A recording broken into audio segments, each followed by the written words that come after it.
반갑습니다. 강현교회 교사베이직 성경학교 2를 맡은 황준규 목사입니다.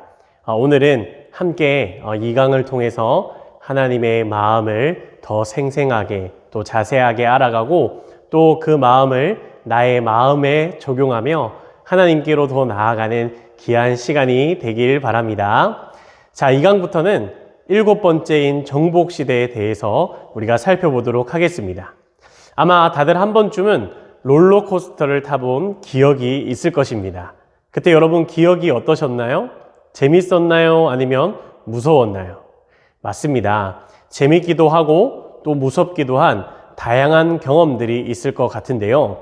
우리의 신앙생활도 이런 롤러코스터와 같이 올라갔다가 내려갔다가 이러한 일들이 반복되는 경험을 아마 지금도 계속해서 하고 계실 겁니다. 그런데 우리가 오해하면 안 되는 것이 무슨 일을 만날 때 늘 하나님이 도와주신다 이 생각만 가지고 있으면 안 된다는 것입니다. 무슨 말이냐면 하나님이 그분의 일을 해 나가실 때 바로 하나님과 그리스도인과의 적극적인 협력이 있어야 한다라는 말입니다. 우리가 먼저 우리가 할 수 있는 일을 최선을 다해서 수행한 다음에 우리가 할 수 없는 일을 하나님께서 도와주실 것이라 믿고 의지해야 한다라는 것이죠. 그런데 문제는 대부분의 사람들이 자기 스스로 해야 하는 일에 대해 태만하다라는 것입니다. 구약의 정복시대는 이런 진리를 극적으로 증명해 줍니다. 여호수아서는 히브리인들이 약속의 땅인 가나안을 정복하고 정착하는 과정을 그리고 있는데요. 여호수아서의 내용을 세 어절로 표현하면 가나안에 임한 심판입니다. 모세의 후계자 여호수아는 BC 1406년경 이스라엘 백성들을 인도하여 요단강을 건넜고 그 다음 7년 동안 정복 전쟁에 힘을 쏟은 뒤에 마침내 이스라엘 백성을 가나안에 정착시킵니다. 그 당시 히브리 민족이 모세의 영도 아래 애굽에서 대대적으로 탈출한 사건은 불과 40년 전에 일어난 생생한 역사였고 그들 민족의 장로들이 우주의 통치자와 언약을 맺은 사건은 불과 얼마 전에 일어난 일이었습니다. 그들은 부모 세대가 불신앙 때문에 광야에서 잃어버린 것들을 곧 물려받을 수 있는 기대감에 부풀어 있었을 것입니다. 또한 자신들의 미래가 하나님의 빛나는 약속처럼 눈부시게 빛을 발하고 있을 것이라고 생각했을 것입니다.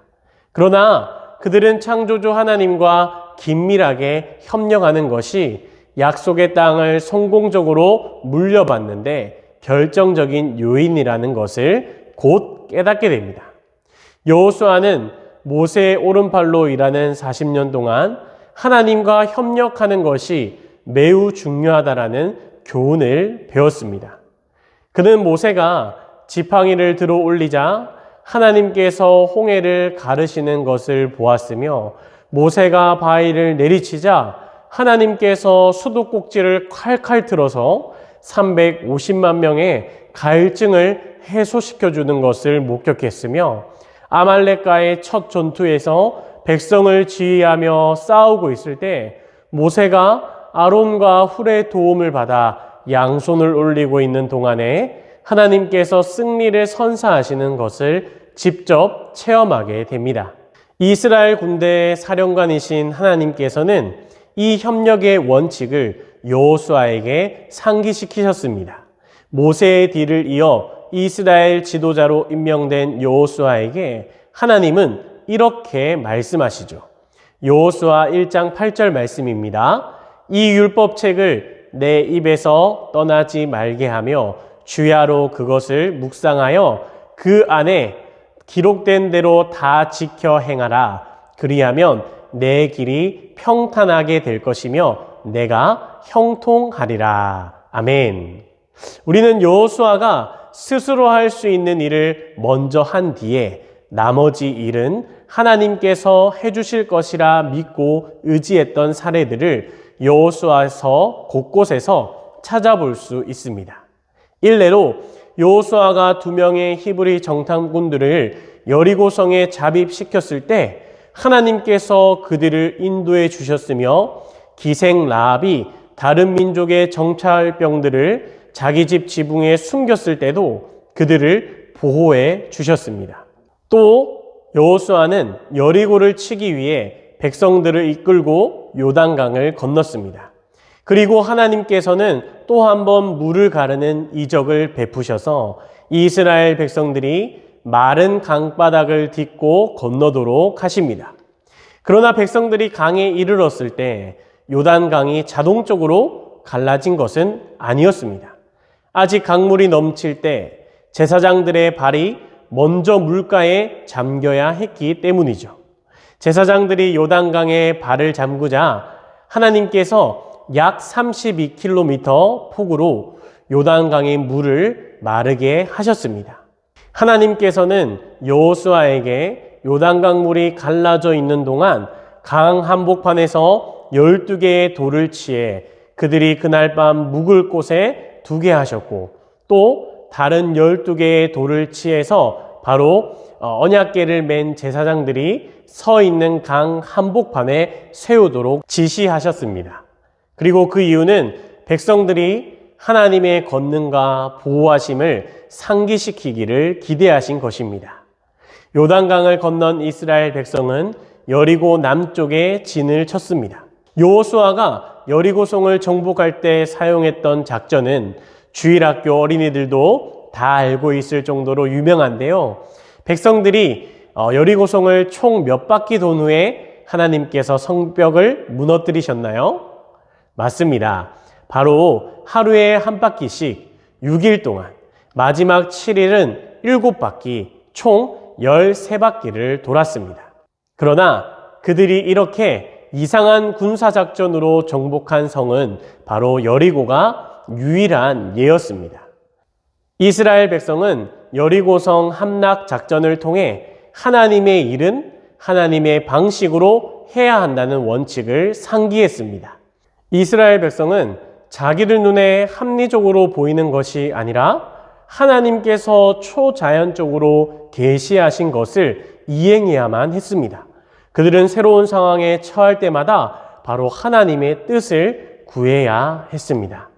그러나 이스라엘 백성은 그 다음 목표인 아이성에서 참패를 당하고 말았습니다. 왜냐하면 그들이 하나님의 계획을 2번이나 따르지 않았기 때문입니다. 첫 번째는 아간이 하나님께 돌려야 할 그 여리고의 전리품을 응닉한 것이었고, 둘째는 여호수아가 아이성 정복을 위한 하나님의 작전을 묻지 않은 것이었습니다. 이스라엘 백성은 하나님의 뜻을 묻지 않은 채 자기들 생각에 성공률이 가장 높아 보이는 작전을 세워 실행에 옮겼습니다. 결국 그들은 아이성 전투에서 처절하게 패배한 후에야 비로소 하나님 앞에 엎드렸습니다. 그리고 그들이 마침내 아간의 죄를 징벌하고 하나님의 뜻을 물었을 때 하나님께서는 매복 작전으로 아이성을 정복하라고 지시하십니다. 이후에도 이스라엘 백성은 하나님의 뜻을 묻지 않습니다. 그래서 기브온 족속의 속임수에 넘어가기도 하고 그로 인해 그들과 하친 조약을 맺게 됩니다. 반대로 이스라엘 백성이 하나님의 뜻을 구하고 따랐을 때에는 모든 것이 하나님의 도우심과 계획에 따라 진행되었습니다. 예를 들어 여호수아가 기브온 전투에서 태양이 머물게 해달라고 기도하자 하나님께서 이스라엘 백성들이 승리하도록 낮의 길이를 연장시켜 주셨던 것을 기억할 것입니다. 여호수아서는 전쟁과 유혈 이야기가 가득합니다. 하지만 그 모든 충돌과 무력이 정말 필요했던 것일까요?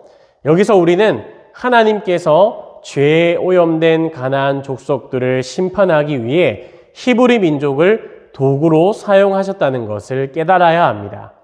여호수아서 후반부 13장에서 24장에서 이스라엘 백성은 제비를 뽑아 12지파가 각각 거주할 지역을 결정하게 됩니다.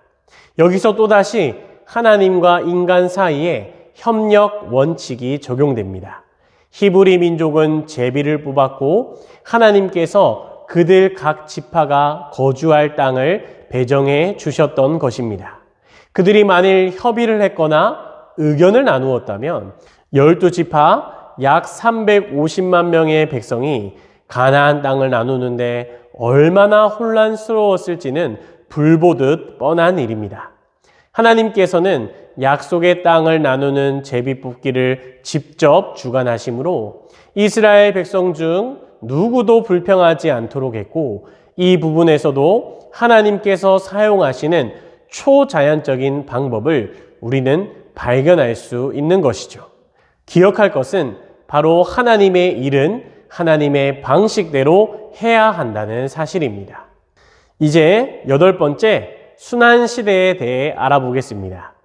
언젠가 철학자 헤겔은 우리가 역사로부터 아무것도 배우고 있지 않는 사실이다 라고 말한 적이 있습니다. 이는 과거를 무시하는 사람은 과거의 잘못을 그대로 되풀이할 수밖에 없다라는 것을 의미합니다. 과거를 통해 배우는 것은 너무도 중요하므로 하나님께서는 사람의 성공뿐 아니라 실패 이야기도 성경에 자세히 기록해 두셨습니다. 하나님께서는 우리가 역사를 통해 특히 하나님의 이야기를 통해 배우기를 원하십니다.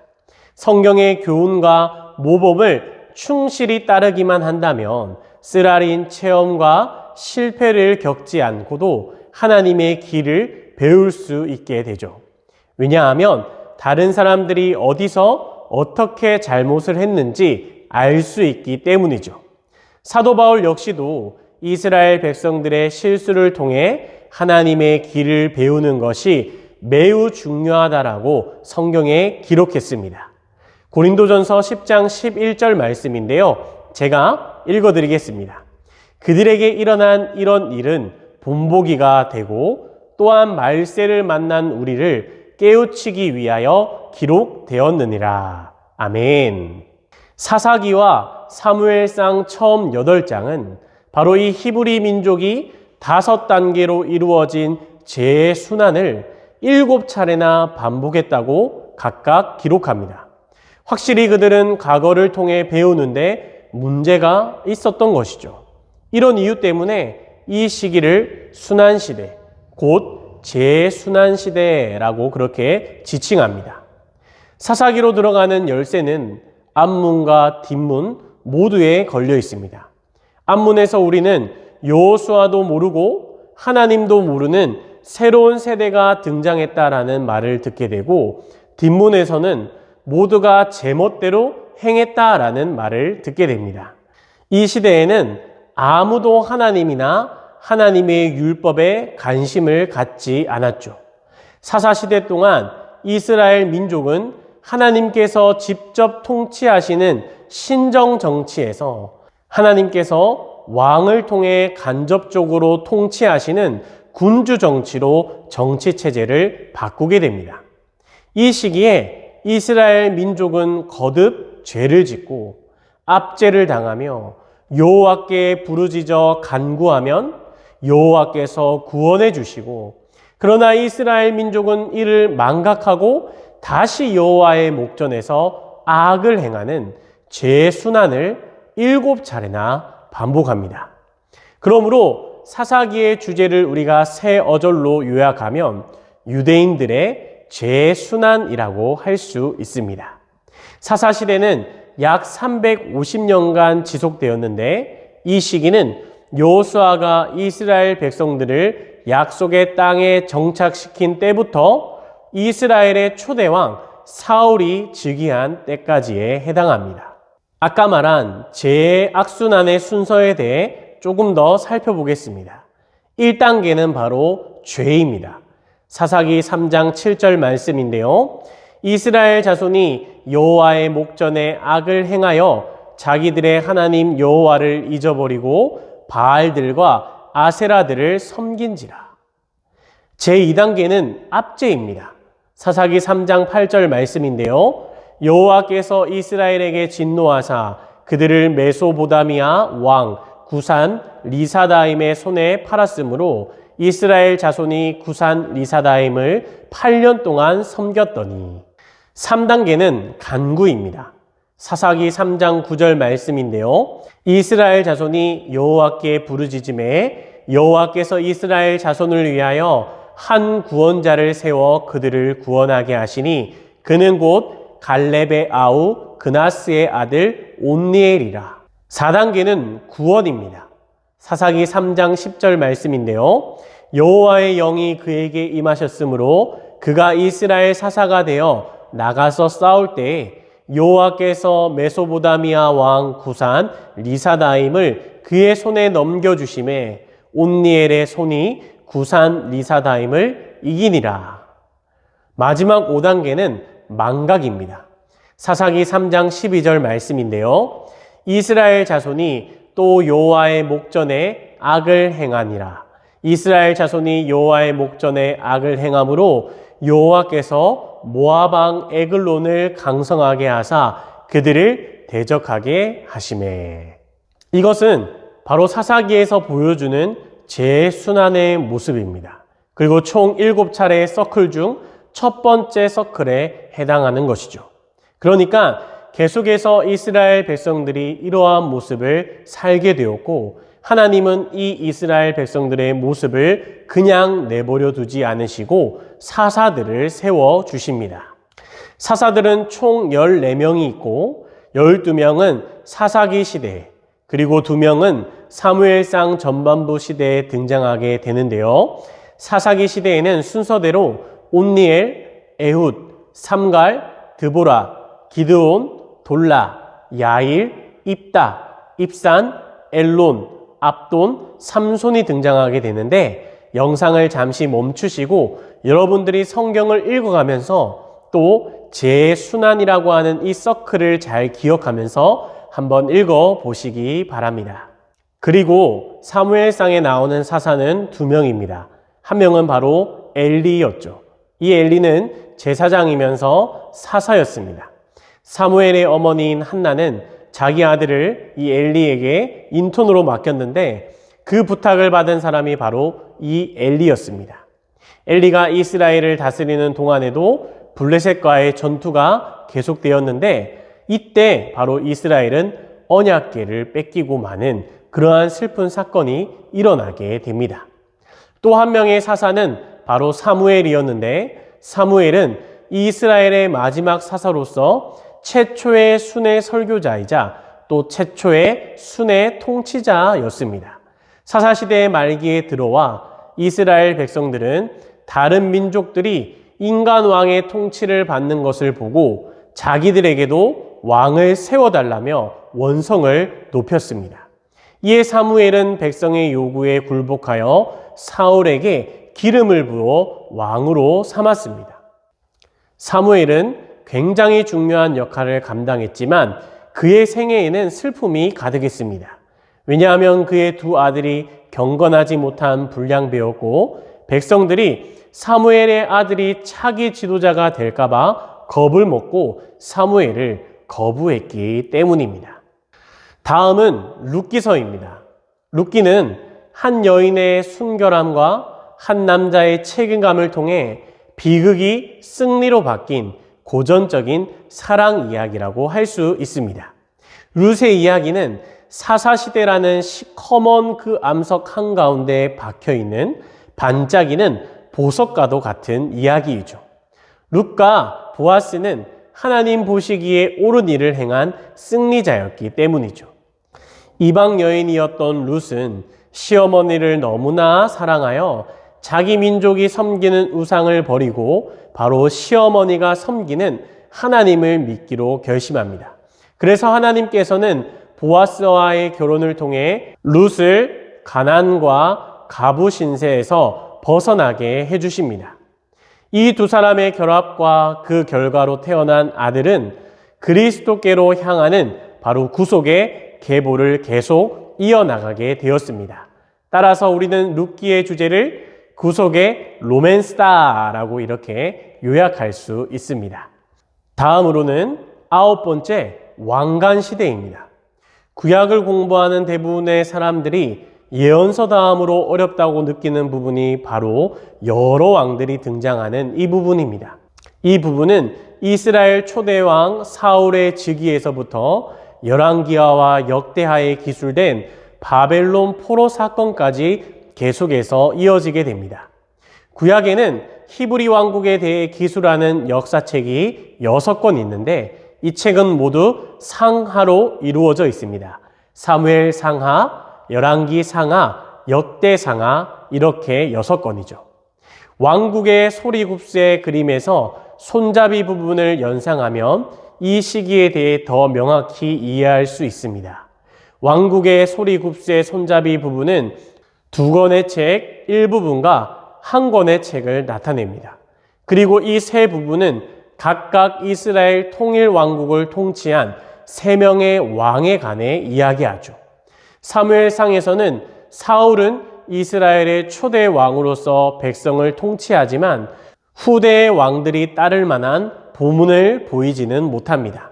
반면 사무엘 하에 등장하는 다윗은 하나님 마음에 합한 사람으로 평가됩니다. 열왕기상 1장에서 11장에서 솔로몬은 한동안 하나님을 신실하게 섬기지만 말년에 이르러 이방의 후궁들이 들여온 잡다한 우상을 섬기며 그들에게 충성을 다하게 됩니다. 배경은 여기까지 살펴보고 이제 3명의 왕들에 대해 살펴보도록 하겠습니다. 먼저 사무엘상은 주로 2사람에 대해 말합니다.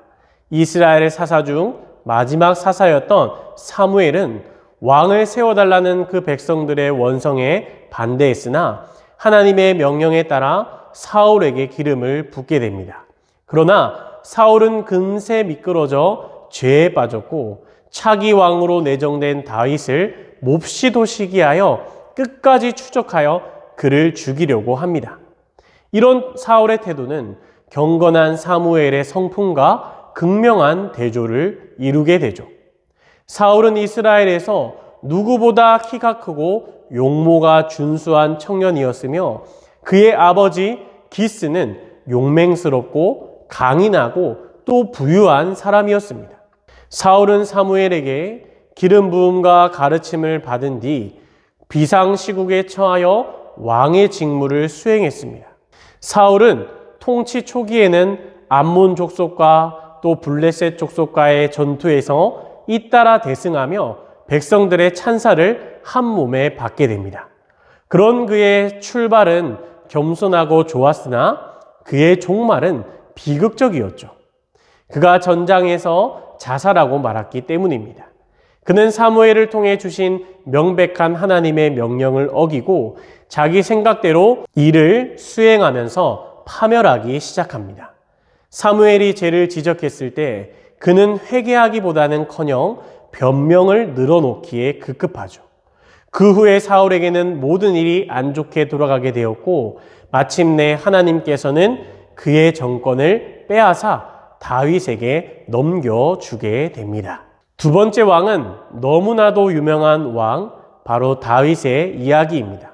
성경의 11%에 해당하는 많은 내용이 바로 이 다윗에 관한 이야기입니다. 사무엘 하에는 다윗의 생애에 대해 다루고 있는데요.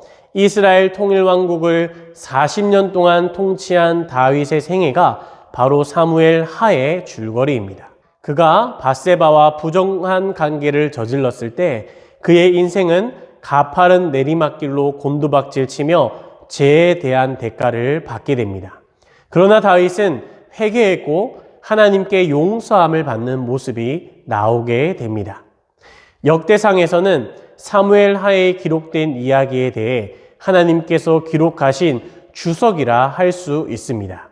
여기서 하나님의 전을 짓기 위한 다윗의 준비 과정을 주요 기사로 다루셨는데 다윗의 이러한 공적은 후에 솔로몬이 성전 건축이라는 과업을 수월하게 진행하도록 돕습니다. 다윗은 그리고 시편에서 하나님을 찬양하고 하나님께 탄원합니다. 총 150편에 달하는 시편 중에 무려 73편이 다윗을 기자로 명백히 제시하고 있을 정도로 많은 분량을 그가 기록하게 됩니다.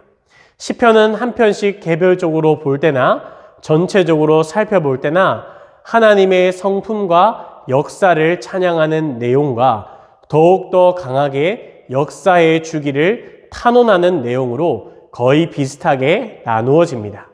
마치 사람의 목소리와 하나님의 음성이 아름답게 하모니를 이루는 그러한 느낌인 것이죠.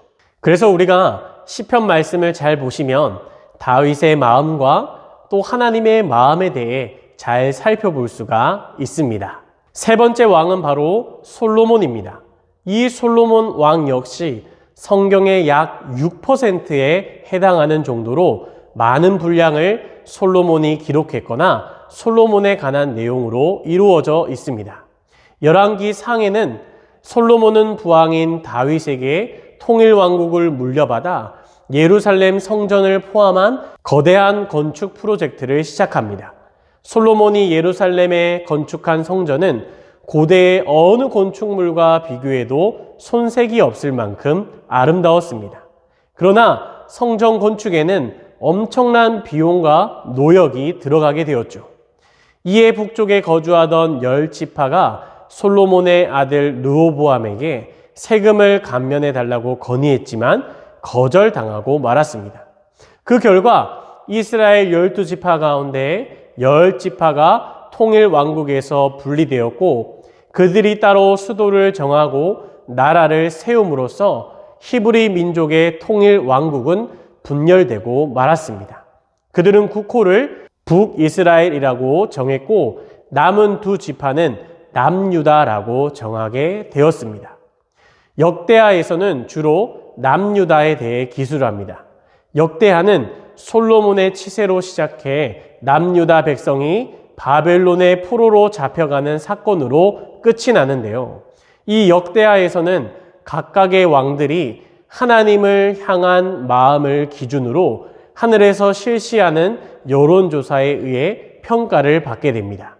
그리고 결국 남유다 백성들은 하나님께 불순종한 대가로 바벨론의 포로로 끌려가게 됩니다. 그러나 역대하는 마지막에 유다 백성이 다시 70년의 시간을 보내고 난 뒤에 고향으로 돌아올 것이라고 하는 확실한 약속으로 끝나게 됩니다. 또한 솔로몬의 생애는 그가 저술한 3권의 체험서, 잠언, 전도서, 아가서 안에 적혀 있습니다. 먼저 아가서부터 살펴보도록 하겠습니다. 아가서는 30세 미만의 유대인 남자들에게는 읽는 것이 금지되었습니다. 하나님은 성이 결혼 생활의 기쁨이 되도록 하셨기 때문이죠. 우리는 이 고대시를 읽으며 창조주 하나님의 지혜와 놀라우심을 떠올리게 됩니다. 인간을 남자와 여자로 만드시고 너무도 신비한 사랑의 결합을 마련해 놓으셨기 때문입니다. 잠언은 총 915개의 절로 기록되어 있습니다. 이 잠언은 지혜롭고 유익한 삶을 위한 풍부하고도 실제적인 지침을 담고 있죠. 잠언에는 하라는 긍정의 권고와 하지 말라는 부정의 금령이 고루 분포되어 있습니다. 잠언에 담긴 지혜는 세상의 현자들이 말하는 격언 그 이상의 내용이 담겨 있죠. 잠언이 말하는 지혜는 창조주 하나님께서 본래 계획하신 그대로 삶을 살아가는 기술을 뜻하는데요. 하나님 보시기에 성공적인 삶을 위한 방법이 궁금하다면 이 잠언을 읽는 것이 굉장히 중요합니다. 다음은 전도서입니다. 우리가 살면서 미래에 대한 통찰보다는 뒤늦은 깨달음이 언제나 더 정확할 때가 너무나 많습니다. 과거를 돌아보면 우리의 잘못을 깨닫기가 쉬워집니다. 인간은 학습보다 체험을 통해 더 많은 것을 배우게 되는데요. 솔로몬의 전도서가 바로 그러한 경우라고 할 수 있습니다. 솔로몬은 이 책을 통하여 지혜, 기쁨, 부, 일, 친구, 대인관계, 종교, 결혼, 자녀, 지위 등 현대인들이 성공을 위해 필요하다고 생각하는 요소들을 늘어놓은 뒤에 그 모든 것을 다 누려보았지만 결국에는 허무할 뿐이라고 고백합니다. 이런 요소들 가운데 어느 것도 그릇된 것이라고 말할 수는 없지만 그렇다고 해서 그것들 가운데 어떤 것 하나라도 인생의 주된 목표로 삼을 만큼 가치 있는 것이라고 말할 수 있는 것도 없다라는 것이죠. 이처럼 땅에 속한 것들의 삶의 초점을 맞추는 것은 마치 비눗방울을 잡으려는 행위와도 같은 것이죠. 이러한 것을 잡으려고 애쓰면 애쓸수록 우리는 더 허무함을 느끼게 된다는 것입니다. 그래서 솔로몬은 이렇게 결론을 내립니다. 전도서 12장 13절 말씀인데요. 일의 결국을 다 들었으니 하나님을 경외하고 그의 명령들을 지킬지어다. 이것이 모든 사람의 본분이니라. 아멘. 다음으로는 10번째 분열 시대입니다. 왕관 시대의 처음 새 왕은 그런대로 나라를 번영시켰습니다. 그러나 그들은 산더미 같은 문제를 남겨놓은 채 세상을 떠나게 되었죠. 솔로몬이 죽자 그의 아들 르호보암이 왕위를 계승했습니다. 르호보암이 권력을 차지하자 북쪽에 거주하던 10지파가 여로보암과 함께 찾아와서 세금 감면을 요청했습니다. 르호보암은 처음에 아버지였던 솔로몬 생전에 행정을 담당하던 원로들에게 조언을 구합니다. 그들은 르호보암에게 세금을 좀 낮추라고, 그러면 백성들이 왕을 위해 무엇이든 할 것이라고 말합니다. 그러나 르호보암은 원로들의 조언을 받아들이지 않고 친구들의 의견을 묻습니다. 그리고 그들은 오히려 세금을 올리고 엄하게 다스려야 한다라고 조언했고 르호보암 왕은 그들의 의견을 따르게 됩니다. 그리고 이에 반발하여 결국에는 나라가 둘로 쪼개지고 말아버리죠. 여로보암이 이끄는 북쪽 10지파가 르호보암에게 세금 바치기를 거부하고 나라를 세운 것입니다. 바로 여기까지가 열왕기상의 처음 12장에 표현되어 있습니다. 이후 2세기가량 지속된 이 분열시대 동안 히브리의 이 두 왕국은 동맹자라기보다는 원수에 가깝게 지내게 되죠. 여로보암이 르호보암 왕에게 반기를 들고 통일 왕국에서 뛰쳐나온 후 총 18명의 왕들이 북왕국 이스라엘을 통치하게 됩니다. 여로보암은 단과 베델의 금송아지 우상을 세우고 백성들로 하여금 그것을 숭배하게 합니다. 이것은 옛날 출애굽 세대들이 시내산에서 저지른 죄를 그들이 되풀이한 것으로 볼 수 있습니다. 그렇다면 르호보암의 잘못이 여로보암의 반역을 정당화하는 것일까요? 여로보암은 하나님을 배반하고도 잘 살았을까요? 정답은 모두 아니오입니다. 19명의 왕에게 한 가지 공통점이 있었는데 그것은 바로 그들이 하나님 보시기에 모두 악을 행했다는 것입니다. 부자 간의 왕위 계승이 9차례나 깨졌고 왕위가 공속으로 있었던 것이 2차례나 있었고 자연사한 사람이 7명이고 나머지 왕은 처참하게 죽임을 당했습니다. 이렇게 하나님을 배신한 북이스라엘은 마침내 아수르에 의해 멸망당했고 백성들은 주변 여러 지역으로 뿔뿔이 흩어지게 됩니다. 바로 이때 히브리인들이 이방인들과 통혼함으로써 사마리아인이라고 불리는 혼혈족이 이때 생겨나기 시작합니다. 북이스라엘에 비해서 남왕국 유다는 비교적 안정적이었습니다. 남유다에서는 총 20명의 왕이 다윗의 뒤를 이어 백성을 통치했습니다. 그러나 이들 가운데 오직 8명만이 하나님으로부터 선하다라고 하는 평가를 받게 됩니다. 그러나 역시 이 남유다 나라도 바벨론에게 멸망당해 포로로 끌려가게 됩니다. 자, 그럼 이제부터 분열시대에 활동한 7 선지자들의 주요 메시지에 대해 간단하게 살펴보도록 하겠습니다. 먼저 오바다서입니다. 에돔의 수도였던 페트라는 에돔을 향한 오바다 선지자의 예언이 정확히 성취되었음을 묵묵히 증언하고 있습니다. 붉은 사암 덩어리로 이루어진 거대 바위 틈새에 건설된 이 도시가 지금은 자칼과 독수리만 우글거리는 폐허가 되었기 때문입니다. 대체 에돔이 무슨 중한 죄를 지었기에 수도가 폐허가 되고 거기에 살던 백성들이 멸절을 당한 것일까요? 그것은 바로 그들이 자신들의 형제 민족인 유대인들이 공격을 당할 때 돕기는커녕 오히려 유대인을 공격하는 적의 편을 들었기 때문입니다. 다음은 요엘서입니다. 요엘 선지자는 어디에선가 갑자기 몰려와 모든 농작물을 초토화시키고 지나가는 메뚜기 떼를 상징으로 이방 군대가 하나님을 저버린 유다 백성에게 자행할 일을 경고했습니다. 하나님은 여느 때와 마찬가지로 요엘 선지자를 통해 회개하고 돌아오면 용서와 구원을 베풀어 주겠다라고 약속하셨습니다. 그러나 결국 유다 백성은 회개하고 돌아오기보다 심판받기를 택했지만 하나님께서는 미래의 세대들에게 하나님의 영을 부어주시겠다라고 약속함으로써 소망의 여지를 남겨주십니다. 자기 멋대로 행하기를 고집하는 자들은 심판자로서의 하나님을 만날 것이지만 죄에서 돌이켜 하나님께 나아오는 자들은 구원자로서의 하나님을 만나게 됩니다. 다음은 요나서입니다. 하나님이 요나를 큰 물고기 뱃속에서 보호해 주신 것보다 더 큰 이적은 바로 100만 명의 인구가 사는 이방 도시의 사람들이 회개와 영적인 부흥이 일어나게 된 것입니다.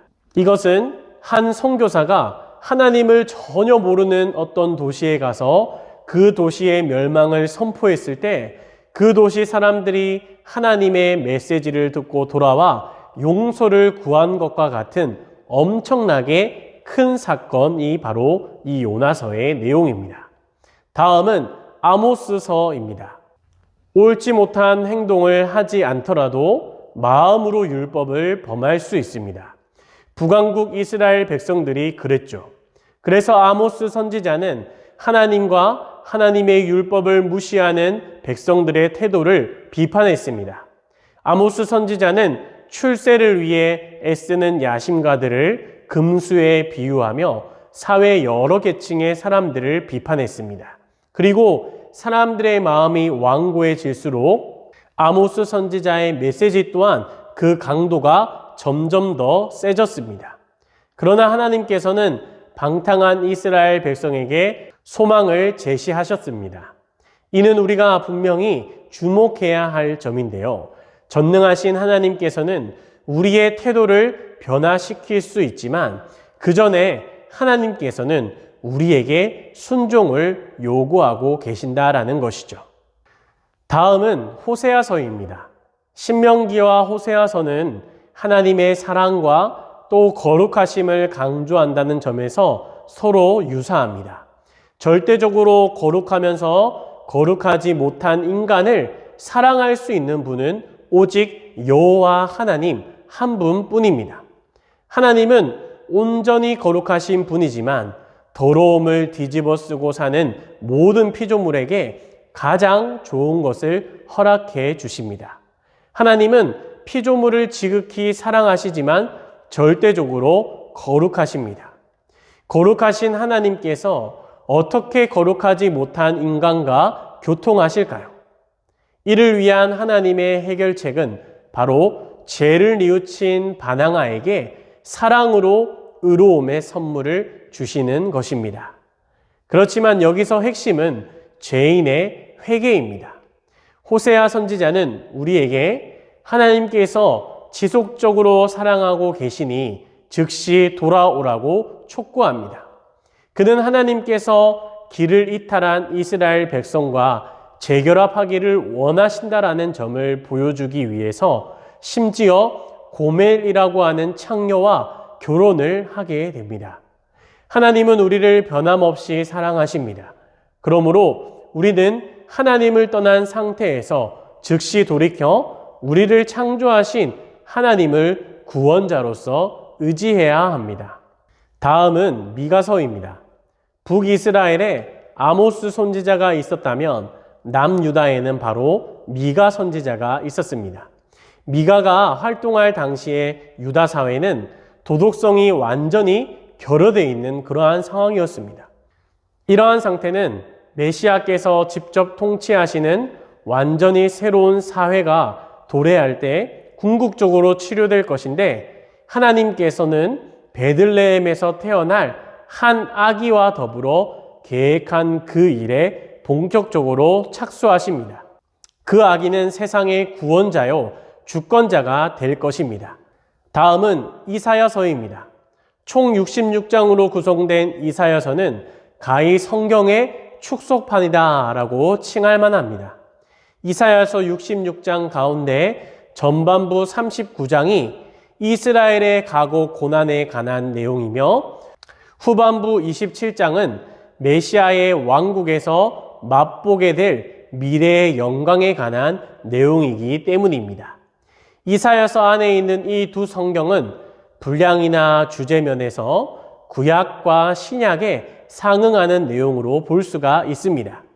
이사야서의 후반부는 다시 9장씩 세 부분으로 나누어지는데, 이 세 부분은 각각 영광의 찬가로 그 내용이 끝나게 됩니다. 이사야서 후반부의 중심에 위치한 53장은 우리가 그리스도의 십자가에 대해 기록한 것을 볼 수가 있습니다. 여러분, 이 분열 시대를 통해 우리가 알 수 있는 것은 북이스라엘의 19명의 왕들은 208년의 기간 동안 선지자들의 음성을 철저히 무시했고, 그 결과 남유다보다 먼저 포로 시대에 들어가고 말았습니다. 반면에 남유다는 복합적인 평가를 받았습니다. 이 분열 시대 동안에 남유다의 12명의 왕 가운데 6명이 선지자들의 음성을 청종한 덕에 남유다는 북이스라엘이 아수르에 의해 멸망을 당한 뒤에도 136년을 더 존속하게 됩니다. 그러나 북이스라엘과 남유다 두 나라 모두가 결국에는 하나님을 배반하고 하나님의 말씀에 청종하지 않아서 두 나라 다 멸망하게 되어버리는 참혹한 결과를 맞이하게 됩니다. 이렇게 분열시대까지 2강을 마무리하고 다음 주에 3강으로 돌아오도록 하겠습니다.